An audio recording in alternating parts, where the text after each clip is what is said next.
toute la création t'adore.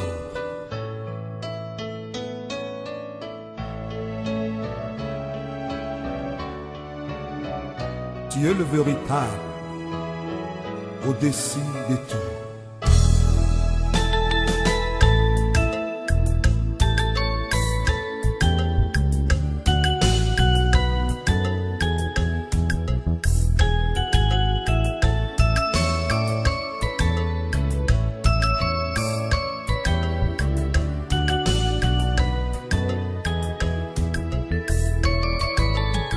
Alléluia, Amen. Alléluia, Amen. Assieds-toi mon garçon, assieds-toi là comme ça, tu vas bien suivre le truc, d'accord? Deux choses. La définition qu'on a donnée du pasteur et de l'évangéliste est faux, d'accord? Voilà. Parce que ce sont des dons hommes. Il n'y a pas d'évangéliste d'une église. Il n'y a pas de pasteur d'une église. Il n'y a pas de docteur d'une église. Il n'y a pas d'apôtre d'une église. Il n'y a pas de prophète d'une église. Il n'y en a pas ça dans la Bible. Il n'y a pas ça dans la Bible, mes frères. L'apôtre Paul dira par exemple que j'ai planté. Quand il est parti, qu'il venait arroser. C'était l'église de Paul. C'était pour Apollos. C'était pour Pierre. Frère, il y a un problème au milieu chrétien. Donc c'est pour ça qu'il dit qu'il veut travailler avec vous, parce que je vous avais dit ça ici une fois, je le redis maintenant, pour que quand le Saint-Esprit va commencer à se manifester au travers de vous, que vous n'avez pas l'orgueil d'aller faire comme ce qu'ils ont fait. Si vous allez chuter, la chute que les gens auront maintenant sera plus terrible que ce que les anciens en ont eu. Parce que l'éclairage doit venir. Ok, observez. Quelqu'un a un don spirituel, par exemple, de guérison. Écoutez très bien pour que vous ne ratez pas cela. Ce frère-ci, par exemple, c'est pas toi, d'accord? Je prends un exemple seulement pour qu'on puisse se saisir. Ou bien je ne prends pas. Comment tu me regardes comme ça? Ce frère-ci, par exemple, Dieu lui communique une de ses grâces qui est la grâce pour guérir les gens. C'est-à-dire qu'il se rend compte que lorsqu'il met la main aux malades, les malades sont guéris. Ce que les gens ont fait maintenant, c'est que quelqu'un va dire ministère de guérison. Il construit un lieu où tous vos problèmes de délivrance, de guérison, venez de 12h à 7h. Il s'assoit là-bas. Il dit qu'il est quoi? Il dit qu'il est pasteur, il a le don de guérison. C'est frère, c'est un mal terrible que je ne sais pas comment on va expliquer pour que les gens puissent saisir que c'est mauvais. Alors, quand les gens sont malades, on vient chez lui comme si c'était à la clinique. Donc les gens viennent chez lui, Dieu ne l'envoie pas chez les gens. C'est pas Dieu qui l'envoie chez les gens. C'est lui qui a fait sa publicité pour que quand les gens vous voient, ils sont malades, ils viennent comme exactement comme vous voyez clinique. J'espère que vous saisissez. Vous saisissez vraiment. Alors donc voici donc l'erreur. On a confondu le ministère. Écoutez très bien ceci. On a confondu le ministère avec une profession.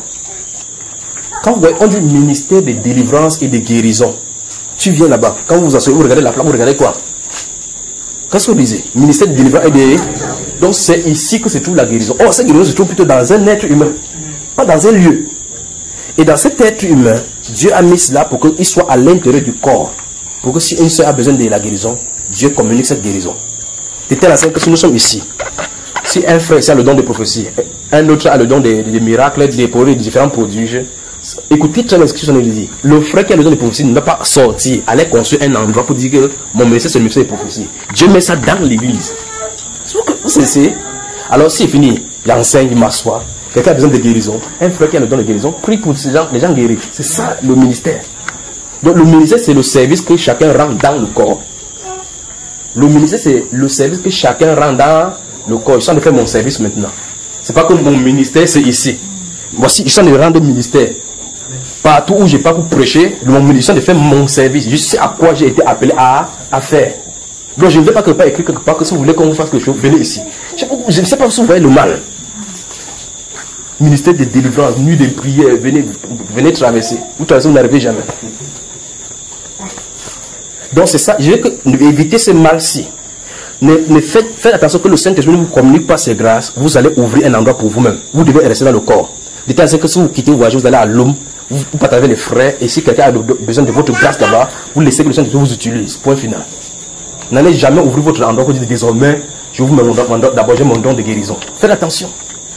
Faites attention. Ne sortez pas du corps, restez dans le corps et que le corps en profite. Si Dieu vous envoie à l'homme, utilisez ce même don là pour le corps de Christ, l'extension de ses membres qui se trouvent là-bas. D'accord? Ne commencez pas à dire maintenant que ici à l'eau, je crois qu'il faut faire comme le quartier général, c'est à Douala. Il faut qu'on crée notre antenne maintenant là-bas. Le quartier général, c'est à Douala. Quand vous faites là-bas, vous installez un de vos petits là-bas. bonne relation parce que vous allez suivre les offrandes. Et quand tu touches les offrandes, il faut donner 30% au quartier général. Comme ça, après vous allez à Bafoussam ouvrir encore un autre. Quand vous touchez là-bas, vous envoyez, vous voyez, on envoie les fonds à Bafoussam. Ça quitte Bafoussam pour venir au quartier général. Il n'y a pas ça dans la Bible. D'accord, frère? Donc, les dons que Dieu donne à chaque être humain, c'est pour que nous participons les uns les autres. Et imaginez que s'il y a un ministère où les gens n'aimeraient même pas avoir, c'est le ministère d'enseignement. Donc, imaginons qu'on met la plaque ici, que sous le ministère de la vraie parole de Dieu, personne ne passera pas ici. Pas vrai? Si on dit ministère de la vraie parole de Dieu, mais quand on dit miracle, guérison, quelqu'un dit que même si c'est chez Satan, Dieu va comprendre. Pas vrai? On part là-bas, puis on demande pardon. Or, et l'enseignant doit être au milieu. Et le prophète doit être au milieu. Remarquez dans votre acte chapitre 11, on dit qu'ils étaient assis là-bas, l'un d'eux se leva. Il était au milieu. Des prophètes descendus de la Judée, l'un d'eux, nommé Agabus, se leva au milieu de l'assemblée. Et dit par l'esprit qu'il y aura une famine. Pas vrai? Il s'est tenu là-bas. Il n'est pas allé ouvrir, Agabus n'est pas allé ouvrir son propre ministère, que le ministère Agabus maintenant est prophétique. Bonne prophétie par rapport aux familles. Il n'a pas dit ça. Il était au milieu. Quand le Saint-Esprit a besoin de lui, il se tourne. Observez bien. L'apôtre Paul se tient là. Agabus se tient ici. Quand quelqu'un fait son ministère, Agabus se lève, il va vers l'apôtre Paul. Il prend sa ceinture, il attache ses pieds, il dit ainsi par l'esprit. L'homme à qui cette ceinture, c'est au milieu de l'assemblée, frère. L'homme à qui ça appartient cette ceinture, sera lié amené à Jérusalem. Et on va l'entraîner chez les païens. Pas vrai? C'est au milieu de l'assemblée. Il a rendu son ministère, il a fini son service. Il est prophète, il a fait ce qu'il avait à faire. Il s'est assis. L'apôtre Paul a compris. Les autres, le ministère de pleurs ont commencé. Que ne va pas à Jérusalem, Paul ne va pas. Qu'est-ce que vous faites là? C'est au milieu de l'assemblée. Apôtre Paul n'a pas créé son église parce qu'il est apôtre. Agabus n'a pas créé sa part. Paul n'a pas créé sa part. Regardez, ils se réunissent chaque fois. Voilà l'unité de la foi. C'est n'est-ce pas? Donc, c'était pour répondre à la question. J'ai répondu à la question, j'ai répondu aux d'autres questions non posées. J'ai même posé, même vraiment me répondre. D'accord, mes frères? Donc, faites attention que Dieu ne vous donne pas quelque chose. Vous dites que mon ministère, c'est ceci. Dieu m'a. Écoutez, vous allez voir ces jeunes personnes, écoutez bien des langages-ci. Dieu m'a promis que j'aurai un grand ministère. Que j'aurai un grand. Satan l'a infesté. C'est Satan. C'est Satan là. Qui Dieu m'a promis un grand ministère. Grand ministère, quand vous entendez, quand la personne qui nous raconte que Dieu m'a promis un grand ministère dans son esprit, c'est que je veux construire un grand lieu. Les gens vont venir plusieurs. C'est ça le grand ministère dont il parle, pas vrai, frère? C'est-à-dire que il y avait une soeur qui était venue vers moi, il dit que Dieu m'a montré, j'ai vu comment beaucoup de personnes venaient ici. Il regarde comme ça. Il a vu comment beaucoup de personnes. Qui veut beaucoup de personnes? Quand vous allez vous faites seulement que la salle chauffe pour rien. Et vous nous chauffez la tête, pas vrai? Donc, on peut même casser ici, on construit davantage. J'ai vu peut-être 4000 personnes. 4000 personnes, pour faire quoi? Il faut qu'on les disperse, pas vrai, frère? Oh. Donc, on croit peut-être que quelqu'un se lève. Frère, Dieu va t'utiliser. Il m'utilise dans les puits. C'est ça grand. Le ministère sera grand. Quel ministère? Ils sont de grand ministère. Vous allez augmenter l'amplification de l'enseignement. Parce que dans la tête, c'est que le ministère, c'est que c'est le lieu. On construit un endroit. Donc, faites attention. Vous ne verrez aucune de ces choses là-bas. Il dit que celui qui est appelé au ministère s'attache à son ministre. C'est ce que la Bible réclame. Il dit, frère, ministère de délivrance. Vous sortez d'où avec ce style-là dans la Bible? Ça sort du ministère de délivrance. C'est quoi la délivrance? Il ne connaît pas lui-même ce qu'on appelle délivrance. Il croit que délivrance, ça veut dire que sort de ce corps. Alors, vous passez là, on a inventé les choses pour se faire sortir. On met le sel. Comment on met le sel dans ta bouche? Tu ne peux pas cracher. Comment tu vas boire l'huile, ça ne doit pas te purger? Comment tu vas boire, ça ne doit pas te purger? Et la Bible déclare dans ces Colossiens, chapitre 1 là, que rendez grâce à Dieu qui nous a rendu capable d'avoir part à l'héritage des saints dans la lumière. Il dit qu'il nous a délivrés, il nous a délivrés de la puissance des ténèbres, il nous a transportés dans le royaume du Fils de son amour. D'accord, frère? Donc faites attention. Donc le rôle d'un évangéliste, ce n'est pas d'aller dehors prêcher. Dieu n'a pas demandé aux évangélistes d'aller prêcher. Il ne lui a pas demandé ça, il n'a jamais demandé ça. À Pierre, il a dit dans Jean chapitre 21, il a dit que Père, Pierre, m'aimes-tu? Il a dit quoi? Oui, Seigneur, je t'aime. Il dit quoi? Donc Pierre est un pasteur alors, dans ce cas. Puisque on dit que les pasteurs doivent rester sur place, perdre les brebis. Mais Pierre part partout. C'est pas curieux, pas vrai? Cette Pierre s'appelle dans 1 Pierre chapitre 5 comme étant moi ancien comme eux, témoin du souffrance de Christ. Pas vrai? J'aurais souhaité passer du temps à vous expliquer ces choses, c'est pourquoi on ne fasse pas les mêmes erreurs que les autres ont fait. Mais souvenez-vous, si quelqu'un fait l'erreur, il va sortir. L'erreur n'est pas tolérée ici. Ça ne sera jamais toléré. Parce que c'est l'œuvre de la perfection, de l'achèvement du corps qui a mis l'arrivée. D'accord? Donc si quelqu'un a les grands yeux pour pouvoir ouvrir les grandes illuminations, vous avez la soif d'avoir les membres, ce n'est pas ici. On a la soif d'avoir de pure qualité. D'accord, mes frères? C'est bon? Donc, si quelqu'un te dit un jour que les apôtres ont cessé, les prophètes ont cessé, tu lui dis qu'il dit quoi? Si tu dis que c'est passé, tu dis que forcément c'est passé. Parce que pour que ça passe, il faut que tout soit parvenu. Donc, que Dieu vous bénisse. Autre question? Oui. Oui, frère. J'aimerais comprendre quelque chose. Dans 1 Roi chapitre 13, Jéroboam construit un hôtel pour les enfants, pour hériter l'Éternel. Et l'Éternel envoyait un jeune prophète pour déclarer des paroles. Mais ce que je ne comprends pas, c'est comment c'est possible qu'un vieux prophète puisse nous tromper, parce que l'Éternel avait dit de ne rien manger d'abord. Et un vieux prophète est venu nous tromper. Je pose une question. Laissons le temps est passé. Hein? Dis-moi concrètement maintenant, comment un être humain normal qui lit sa Bible, un pasteur peut passer avec sa veste, lui porte le sang, il est derrière, il dit qu'il est pasteur assistant. Comment? Explique-moi. Jusqu'à d'autres sont les gars du corps, ils sont dans l'église comme ça. Pour empêcher que les gens. Un être humain normal qui lit la Bible, il dit bien un être humain normal ferait de telles choses.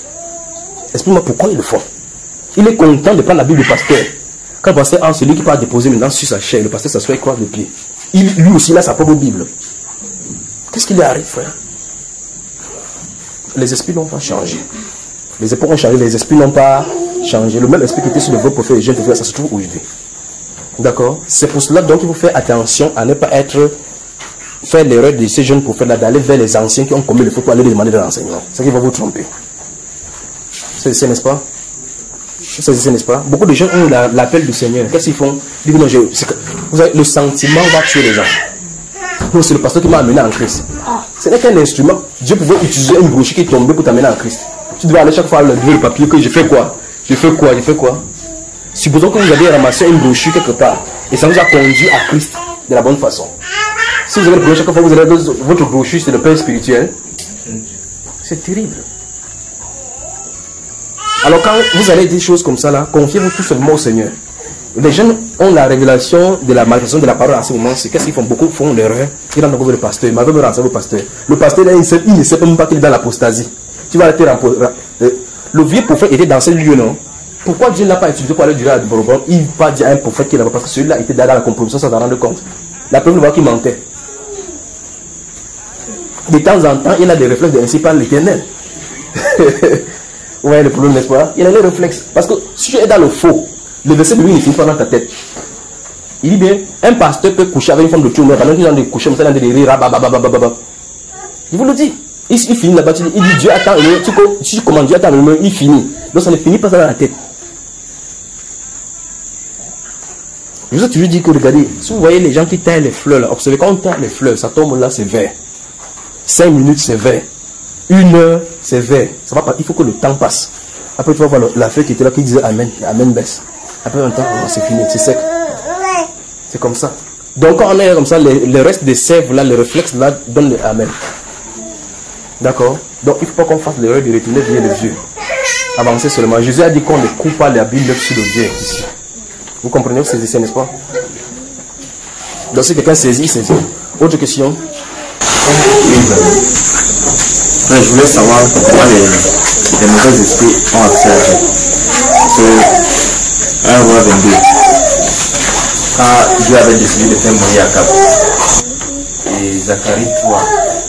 Ainsi que Job. Comment est-ce que Dieu permet mauvais esprits d'avoir accès à Dieu? Ça, je ne comprends pas.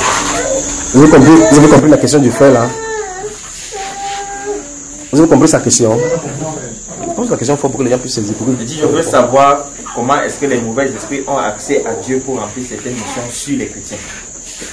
J'ai pris 1 Roi 22. Lorsque Dieu avait décidé de faire mourir Akab, Michée seul avait prophétisé une bonne prophétie et les 450 autres avaient été remplis de l'esprit de mensonge. Je veux savoir, dans Zacharie 3, quand le sacrificateur José est devant l'ange de Satan, je veux savoir comment est-ce que les mauvais esprits ont accès à Dieu pour remplir cette mission sur les chrétiens. Bonne question. Donc, si vous lisez effectivement dans ces 1 Roi chapitre 22, l'histoire de Josaphat et d'Akab, la Bible dit que quand Akab, ici il y a trop de bruit par là-bas. La Bible dit que quand le prophète Michée est venu au milieu des pasteurs là, qui étaient les réunis là,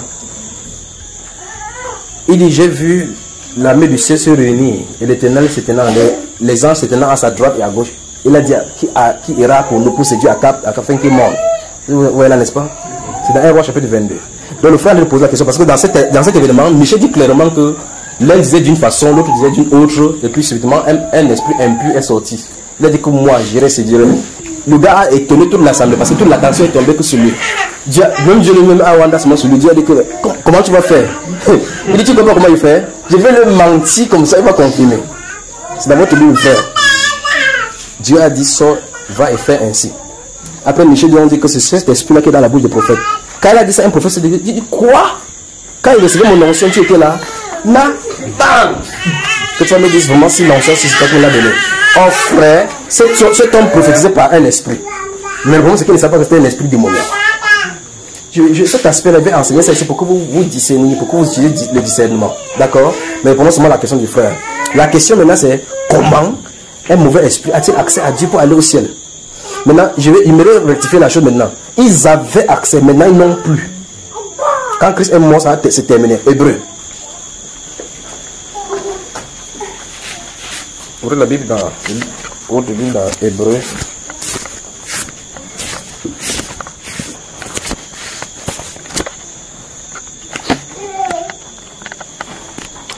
Vous y êtes.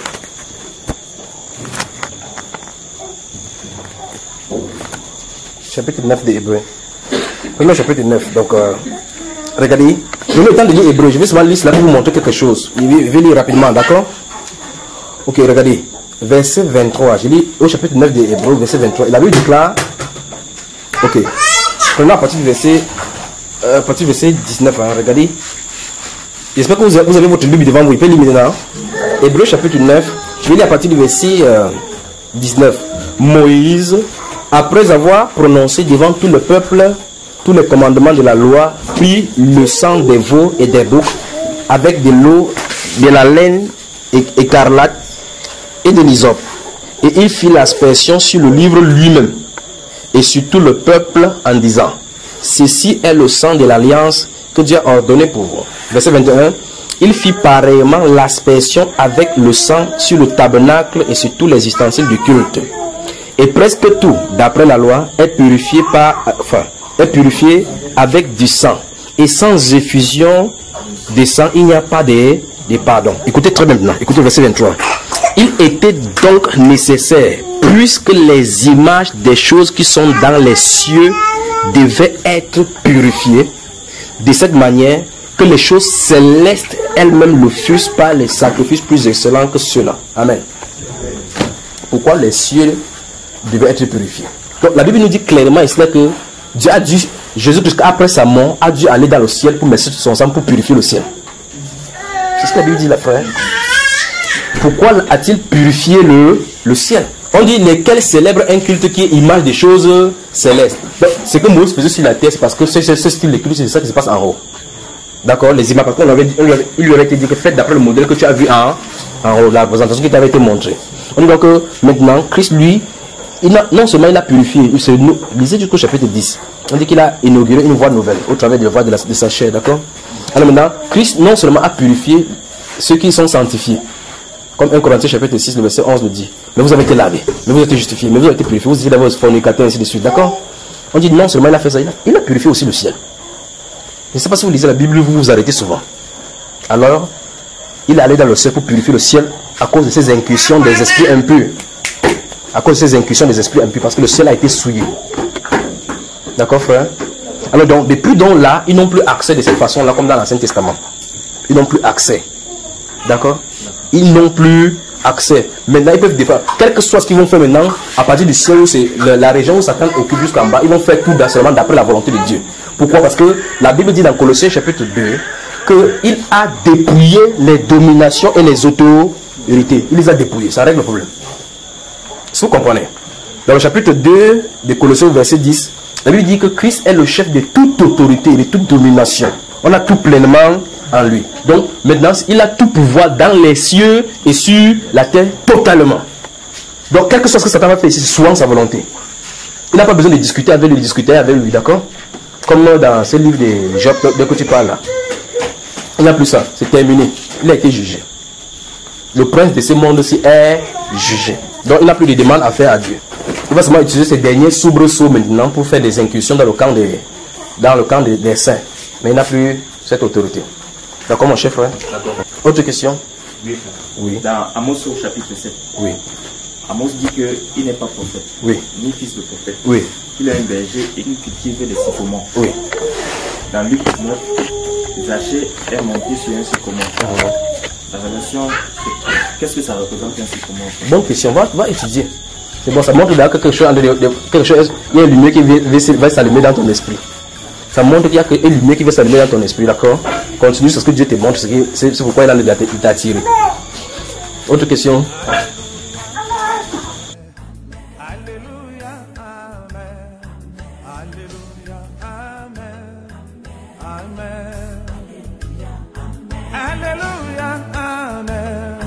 Alléluia, amen.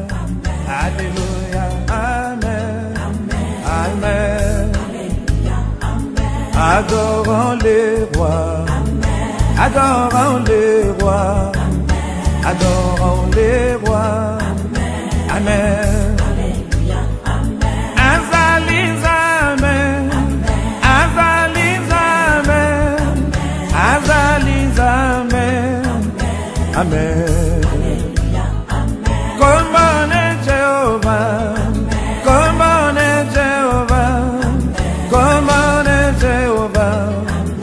Amen.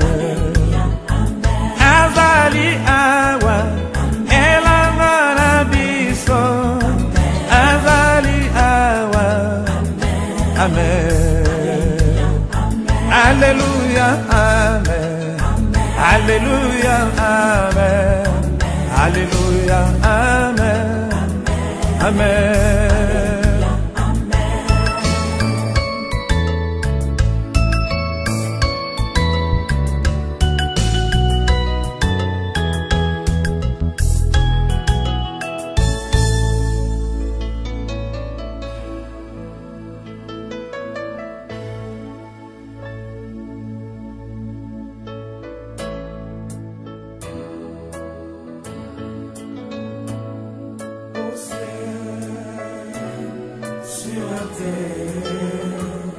Sous la terre, mais sans